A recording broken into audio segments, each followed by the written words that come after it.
आकाशवाणी औरंगाबाद। आमिर जमाल से इलाकाई खबरें सुनिए। कल भी असम्बली में किसानों के कर्ज़ जात की माफी के मामले पर हुकूमत और हिज़्ब इख्तिलाफ के दरमियान शोरगुल और हंगामा आराई होती रही। वज़ीर आला देवेंद्र फडणवीस ने इस ज़िम्न में वजाहत करते हुए कहा कि रियासती हुकूमत किसानों के कर्ज़ जात की माफी की मुखालिफ नहीं है, बल्कि जल्द ही मरकजी हुकूमत से इस मामले में इमदाद तलब की जाएगी। वज़ीर आला ने मजीद कहा कि किसानों के कर्ज माफ करने के लिए 30,000 करोड़ रुपयों की जरूरत है। अगर किसानों के कर्ज माफ कर दिए जाएं तो दीगर तरक्की के कामों के लिए फंड बाकी नहीं रहेगा। उन्होंने मजीद कहा कि 2009 में किसानों के कर्ज जात माफ किए जाने के बावजूद किसानों की खुदकुशियों का तनासुब कम नहीं हुआ है। फडणवीस ने हिज़्ब इख्तिलाफ पर इल्जाम आयद किया कि वो किसानों के कर्ज के मौजू पर सियासत कर रहा है और मुसलसिल इस मुतालबे की आड़ में बैंकों के घोटाले छुपाने की कोशिश की जा रही है।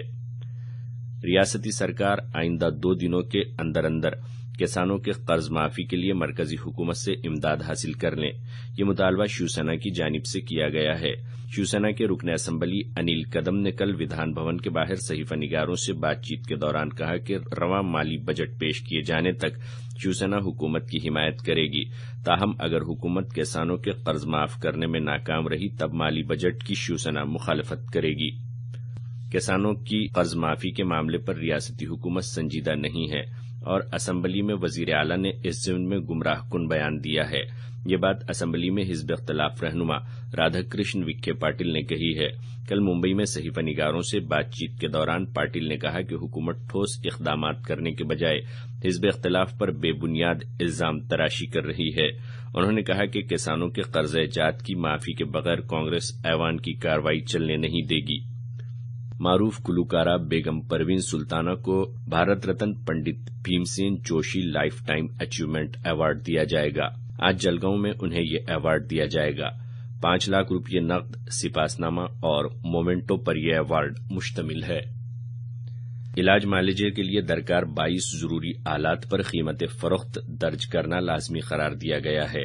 इसमें अमराज कल्ब के लिए इस्तेमाल किए जाने वाले स्टेंट्स, लेंसेस, खून के बैग वगैरह भी शामिल हैं। अद्वियात की कीमतों के तयन की कौमी अथॉरिटी ने यह फैसला किया है। मराठवाड़ा में बेमौसमी बारिश और शालाबारी से फसलों के हुए नुकसानात का मायना करके अंदरून 8 यौम रिपोर्ट तैयार की जाए। यह हिदायत शोबे ज़राअत के ममलकती वजीर सदाभाऊ खोत ने दी है।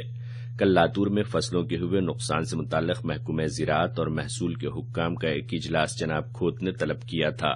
उन्होंने मुतल्लका हुक्काम को हिदायत दी कि वो इस बात का ख्याल रखे कि एक भी किसान जिसका नुकसान हुआ हो वो जायजे से छूटने न पाए। इससे कबल जनाब खोत ने औसा ताल्लुक़े के 4 कस्बात जाकर फसलों के नुकसान का मायना किया। शोलापुर जिले के मकाम पंढरपुर में भी जनाब खोत ने फसलों का मायना किया।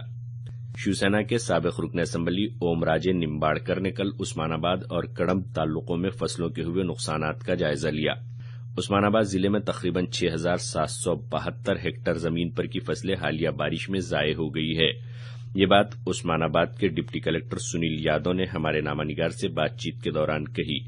उन्होंने कहा कि गेहूं, जवार, चना वगैरह की फसलों के साथ साथ अंगूर और तरबूज वगैरह के बाग भी मुतासिर हुए हैं। इस बीच बेमौसमी बारिश और शालाबारी के सबब मराठवाड़ा के 370 कस्बात मुतासिर हुए हैं। बिजली गिरने से पेश आए हादसात में 6 अफराद हलाक हो गए जबकि 22 अफराद जख्मी हुए हैं। इसी तरह 30 जानवरों के भी हलाक होने की इत्तला डिवीजनल कमिश्नर दफ्तर ने हुकूमत को रवाना की है। रियासत में कल से पानी हफ्ते की शुरुआत हुई है। आइंदा 22 मार्च तक इस हफ्ते का एहतमाम किया जाएगा। लातूर में डिप्टी कलेक्टर आनंद कौहाने के हाथों इस हफ्ते का इफ्तिताह अमल में आया। इस ज़िम्न में हफ्ता भर पानी से मुताल्लिक बेदारी पर मबनी प्रोग्राम्स मुनक्कद किए जाएंगे। भारत के साथ रांची में तीसरे क्रिकेट टेस्ट मैच में टॉस जीतने के बाद पहले बल्लेबाजी का फैसला करते हुए ऑस्ट्रेलिया ने कल पहले दिन अपनी पहली इनिंग में 4 विकेट पर 299 रन बनाए थे। उमेश यादव ने 2 जबकि रविचंद्रन अश्विन और रविंद्र जडेजा ने 1-1 विकेट ली। इलाकाई खबरें खत्म हुई।